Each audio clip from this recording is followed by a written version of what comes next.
So thank you very much for coming.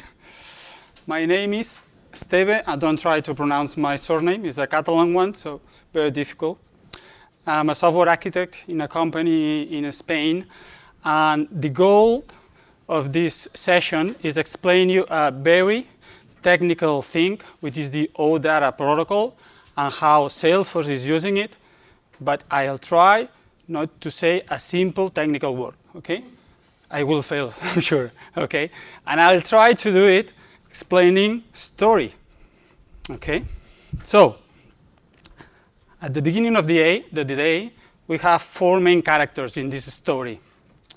One is a business guy who is always challenging you. He's not a bad guy, at all. He wants to do something on Salesforce, but he doesn't have the power that you have, okay? You are the master. You say something crazy like lightning, whatever. You Twitter Ohana all day, and you know, he's always challenging you. I think our business guys are our alma mater. Okay. Then, when the problem arises, there's someone in some place, in some moment, that will give you the clue to go to the solution. Okay. We will see, and then we have Salesforce, the tool that all we love. Okay. So this is the challenge. The challenge is you need to access data, maybe in a massive amounts, out of your org, and you don't have the time to develop an API on the source. You don't have the access to copy all the data on your org. Maybe you don't have the budget, and you have to do it quickly. You have to do it with no code. Okay? I think it's a good challenge, okay, for all of us. Okay? And then probably you panic, and then she's there. She tells you that in a weird place some time ago, a bunch of renegades will help you on that. These guys are in a place in Redmond, but back in 2007, three very relevant events happened. My second child was born, crazy football player, a crazy one. Harry Potter was the movie of the year, and the guys at the SQL server team at Microsoft, ashamed of what their mates were doing with Windows Vista, they founded the Project Astoria. What is Project Astoria? And what is relevant for us? Well, if you learn the blog post and you have the URL that they published, they said that. Because I'm not working for Microsoft, I'm a human, I will tell you that they were building the SQL for the web. So, applying the paradigm, the SQL was so successful and has been so successful for all the databases, they thought, why can't we apply it on the web?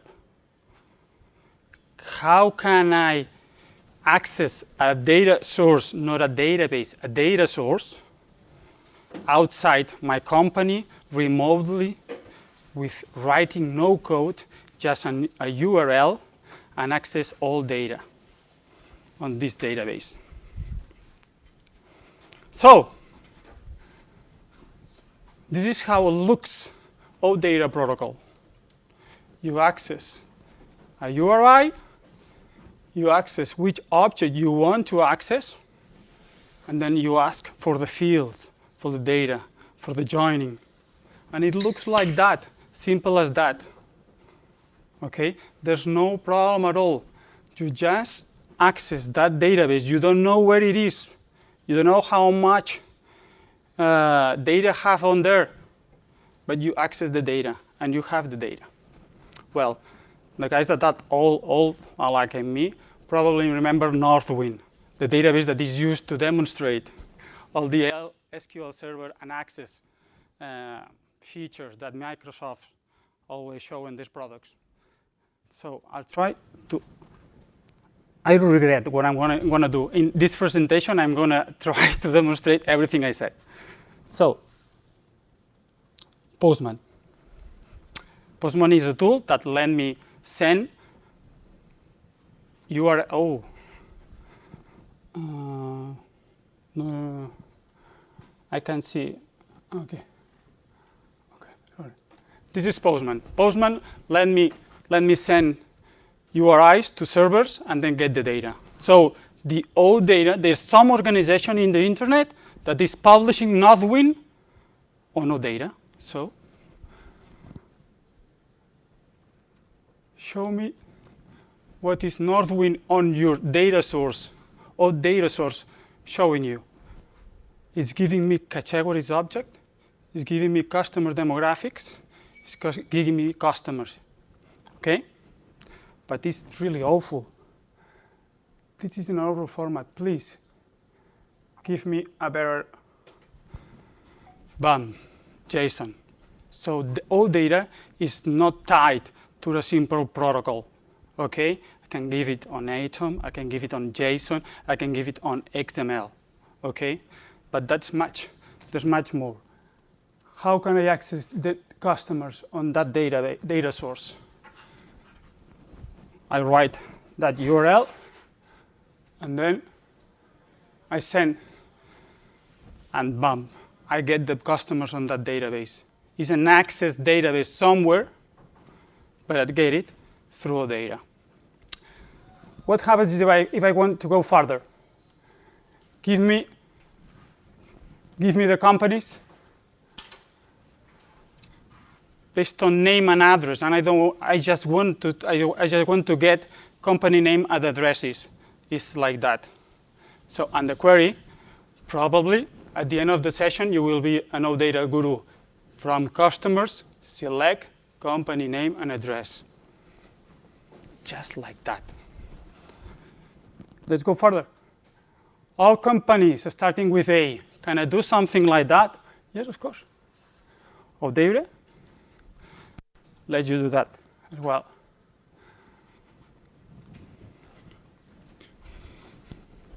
Company name starting at A and all that, okay? See? Clear. Let's go back to the presentation, okay? But I tried to say with my very bad English that I wanted to access not a database, but oData access to data sources. So if I want to access data on my Google account, on my Gmail account, or a database that I have on Amazon, on a Postgres SQL server, can I do that? Yes. Why? Let me show you. Here we go to Postman again. And now, please show me my Google account services. And then I get that my Google account is providing me with contacts, calendars, calendar events. Give me the top 10 contacts on my Google account. Really, really difficult. Nobody in the room could understand that. Really easy, really easy. You are half expert. Okay? Look for Simon. Is Simon in my Google contacts? Yes, it is. Simple like that. First name equals Simon, okay? What happened with oData later on? oData has been so successful that in 2014, it's being standardized by Oasis. So the guys at Microsoft left the project and make it public. SAP is publishing a lot of his data on oData, Microsoft as well, of course, and Salesforce. And this is the major 3 events that happened to all of us in 2014. Interstellar was the top year's movie talking about lightning speed, people traveling at lightning speed. and Salesforce introduced Lightning Connect. What is Lightning Connect? Lightning Connect, what it was named at the beginning, now it's called Salesforce Connect, is just an implementation of an oData client made by Salesforce, which let you do three things. You declare an external data source, an oData endpoint, you know it now. You declare external objects on that. That's the table, the objects that you saw. And then you create custom objects. These external objects run as a custom one. And you link your external objects to your custom and standard ones. Maybe you don't believe in me. You then can do reporting and whatever, okay? There's a lot of code, Esteve, on that. There's a lot of time on that. No code, no time, just money. Martin is aware of that. So, there is one drawback in that. What happened if my database, data source, as my Google contact doesn't provide me as an oData source? There's no problem. There's a lot of companies that are providing connectors. Connectors that allow you from Salesforce to talk to the connector and leave the problem to the connector to talk to your database. In that case, it's very easy. Amazon is not providing me with an oData source. They just provide me with RDS, Relational Database Service. You create a Postgres database on Amazon for free tier. Then you connect the connector from Schivia in this example to provide me an oData source for that database, and bam, I access it from Salesforce. Using what? Salesforce Connect. That easy. I'm sure I'll regret it again, but this is the example that I built for you. We've got two tables on an HR, human resources database on Amazon. I connected to the connector, as I said, and the data for employees, 1,001 employees, and courses that they have to run on their company, they are here. On the Salesforce side, I have two custom objects. That custom object says that employee has to run that course, attend that course. And that course must be taught by this teacher. You want to see it on real? Let's go.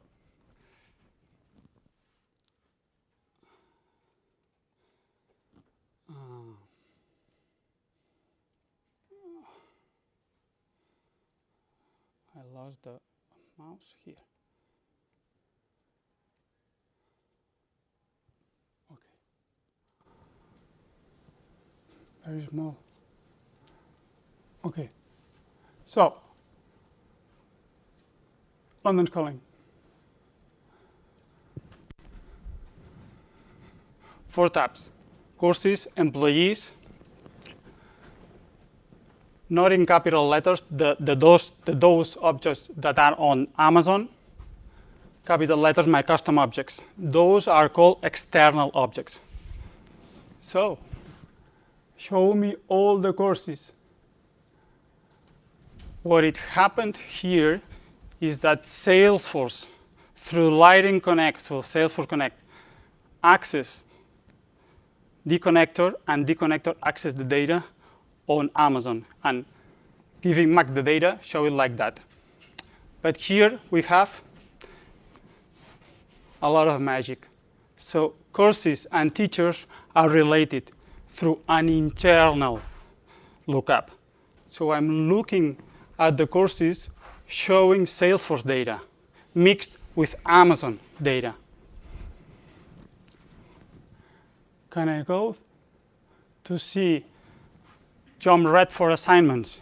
That's Jim Redford, and those are his courses. We've seen the internal lookup working bi-directional we saw the data on Amazon showing data on Salesforce, and now we see Salesforce showing data on Amazon. I didn't hide this field because you probably already know that. I'm asking courses on SFA, Salesforce Administrator 1 course. Yeah? If I try to see that, you know what is behind already. This is the answer that I get from the connector accessing the Amazon one. Okay? But what happens with employees? Is that fast? Or we have some delay accessing 1001 records? No. The connector, the implementation of Salesforce Connect is fast. It's really, really fast. Okay?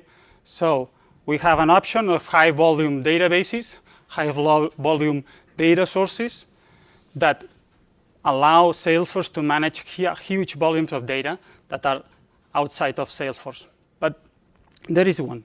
As you remember, I have employees and I have courses on Amazon, but they are linked to attendance object. Could I show the data of both external objects to Salesforce inside Salesforce? Let's try it. If I run a report showing the schedule for all my employees, I'm showing employees which are on Amazon by courses which are on Amazon, but I'm showing the data inside Salesforce and doing a report based on the standard reporting tools that we know. Okay? So I think there's a lot of magic here from Salesforce. Let me tell you. This is shocking. The guys that work in my role as an architect, it's something weird in your mind right now because you are an API fans like me, but this oData give us another tool. I don't see oData as a competitor to an API project. Not at all. It's just another option that we have in our projects, okay? So if you have the time, if you want to manage people in DevOps, if you want to talk to managers every morning on a standing meeting, I think it's set, and you have business crazy requirements to do on the data, maybe yours, your option is an API project.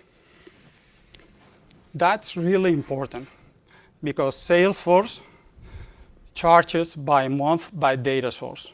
Ask your success manager, which is the quantity that will be charged to your project, okay? And there's limits in both. Keep an eye on that, please, because maybe your project needs a lot of access to the data, remote data, and then you must be on that. The one thing that is key for me is that the Salesforce Connect is point and click. You haven't seen one single line of code, okay?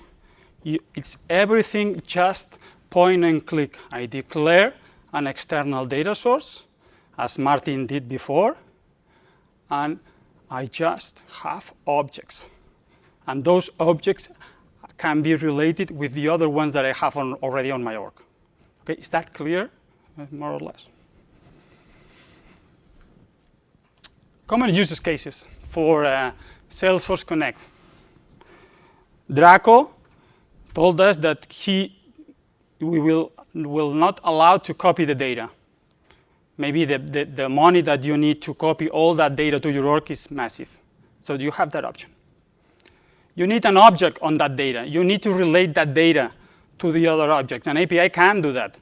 You ask the data service on an API and you get the data, but you can't relate that data to an object. You have to code.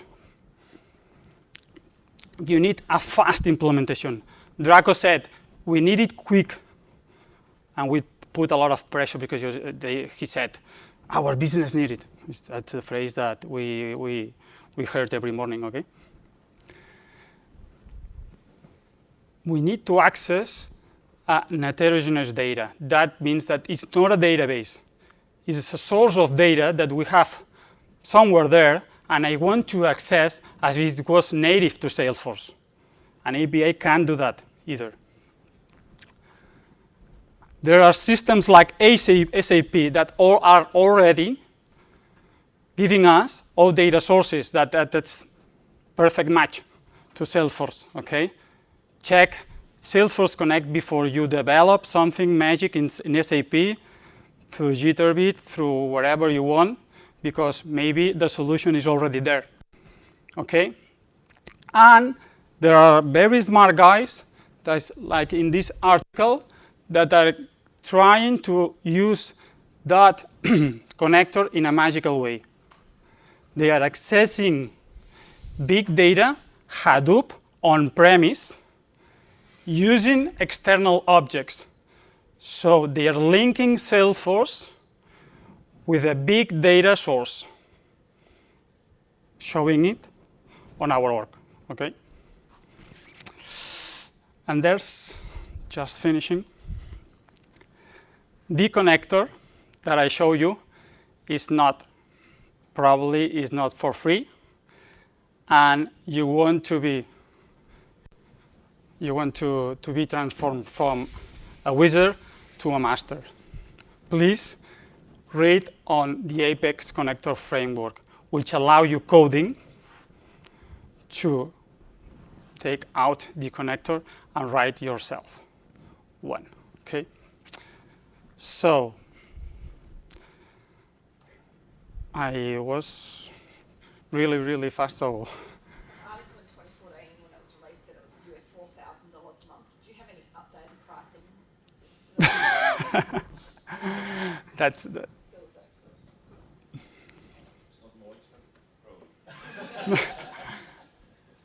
yeah, that's the key question on the key problem on right now on Salesforce Connect. If it matches your architecture option, it's quite expensive. But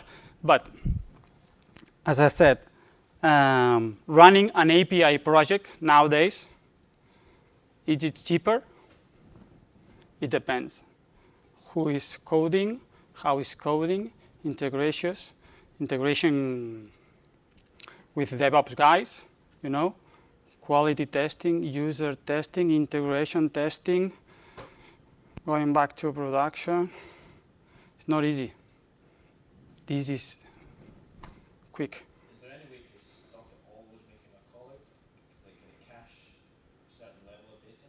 It's very high volume, so if you've got a list view or a report chart on a page which shows you a year's worth of data aggregated, and you don't always want to make a real-time call out, can you stop it doing that? No, that I'm aware of, because the goal of that implementation is that you get the real data. Sure. Okay, I didn't show you, but if you want, I can show you right now. I can change data. This oData implementation that we have on this example, it's bidirectional. I can change on Salesforce. I can change the data on Salesforce, and then it will be changed on Amazon. If I change data on Amazon, of course, it will be changed at real time on Salesforce. Cache is something that is hidden from us, okay? Because it's quick, it's really fast, this implementation of this connector. I have tested others, and they are not as fast as the one on Salesforce, okay? You want to see the bidirectional change? Let me show you. Let me show you, you have time? It will be, okay, so there's an employee on that company, the bloody Spaniard here, called Esteve Graells, which says that he was born on the 25th. That's false at all. Let me show you. On the 25th, save.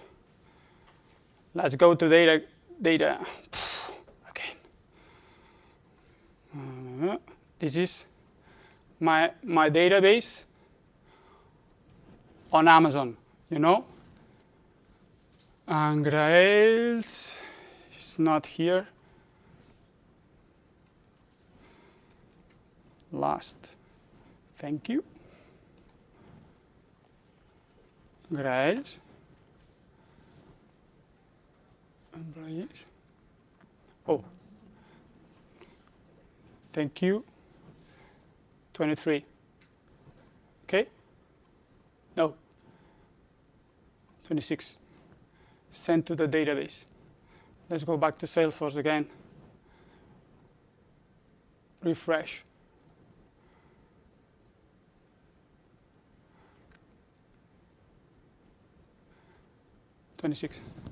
So this is not always the case, but that implementation of that connector with Esteve and the RDS on Amazon is bidirectional. It's oData 4 version. This is something that you must look, is that the capability of this connector gives me bidirectional changes, okay? So if you understood something, that's, thank you very much for attending. So I will be here if anyone has more questions, the easy ones, please.